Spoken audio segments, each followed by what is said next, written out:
Hi, this is Ravi Rose, founder of iRuse. Super pleased to be here with Laura Gordon, who's a mediator in Virginia. And we're going to have a little bit of a sensitive conversation revolving around adultery. What do you do if there's adultery? Can you mediate, or do you have to fight and get yourself a shark, a badass lawyer, and protect yourself and all of that?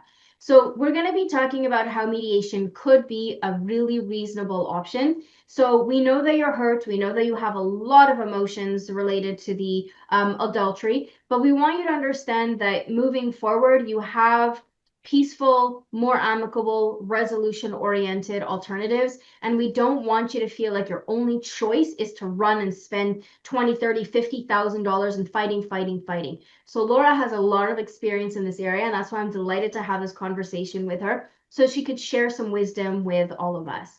Thank you so much for being here, Laura. Really looking forward to hearing your thoughts. Oh, Ravi, thank you so much.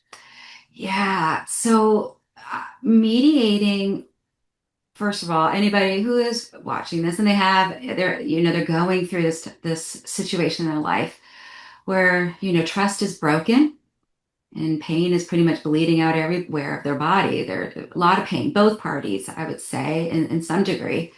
Um, parties come and they realize, okay, I am looking for emotional justice.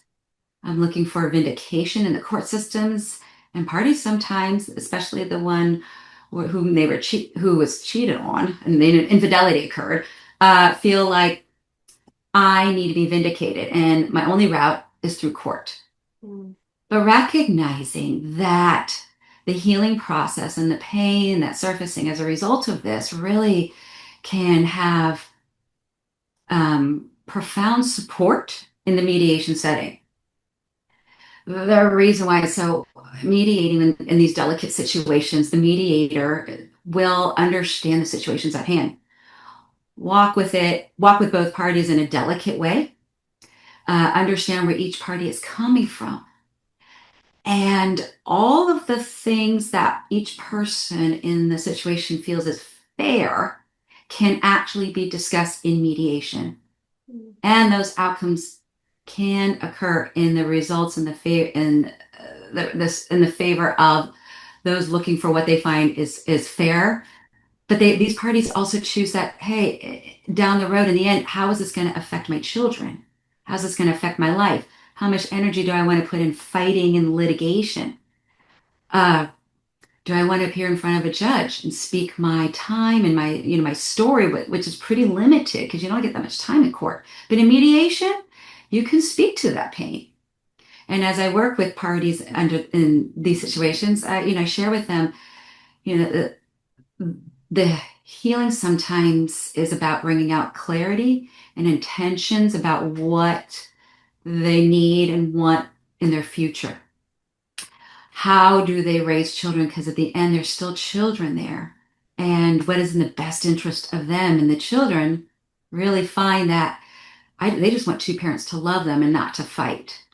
And there's so many other resources out there to help with the pain. But in mediation can be a real peaceful place and a safe space to be able to speak about the assets and the division in a way that one can still get those same outcomes and not have to go to court. And sometimes you can even actually get better outcomes because parties are really speaking in a place and they're being guided by the mediator.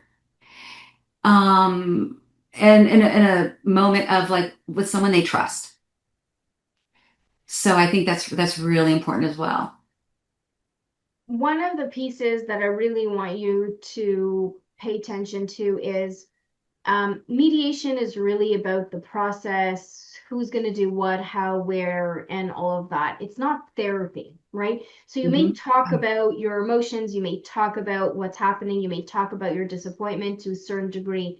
But if you want more help, what we could do is through iRuse, we can match you and connect you with the right coach, maybe a grief counselor, someone who deals with infidelity, someone deal groups for men, groups for women, all of that, and work in support with Laura and doing that legal side of things, right?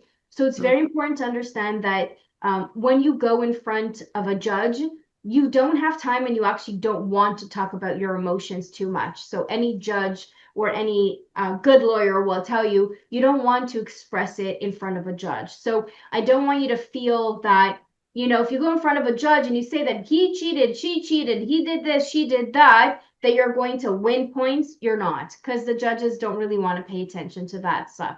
So your emotions are really great in a separate place. That's why I love Laura and her style, because it's a very warm, loving, inviting environment that even when there is animosity, even though when there's pain, even though when there's everything, you can talk through it, which is really the best piece to help you move forward in life 2.0. You want to be able to co-parent, to coexist, to have conversations, and it starts now. So if you're able to have some sort of discussion and sort of lead the way towards a co-parenting environment, that would be the ideal. I'm sure you've seen that many times too, Laura, right? I have. And in mediation, the goal and what parties come to is how do you divide everything? How do you kind of, respect and hold space for the pain, but allow the pain to be put in a very special spot as we go through the division of the marital assets.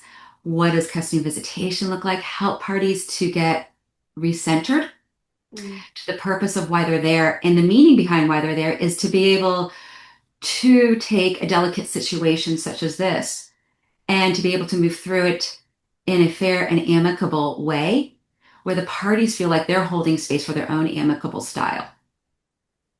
Love that. That's really good and that's very helpful. So every mediator has different processes. Some are more, you know, Laura's style, and some are just talk about the law and all of that. So you really have to find someone that matches your style. So that's why Laura was saying before, I think in the first video, it's really important to interview and meet different mediators to make sure you feel like trust them, like them, and feel good with them. That's really the most important key. So whether you're contemplating divorce and you're sort of thinking, I think this is going to happen, I'm not sure, but I kind of want to know my rights and I want to know where to go, what to do, and how do I get started and what's the process and all of that, please feel free to reach out to Laura. If you're in separation mode, definitely reach out to Laura, have a conversation. You could DM her and see, you know, if and how you could work together and feel that synergy. So thank you so much, Laura, for being here with us. Thank you so much for sharing all this very important information with us. And thank you all for watching. Until the next time we speak, I wish you all a day that matters. Take care, everyone.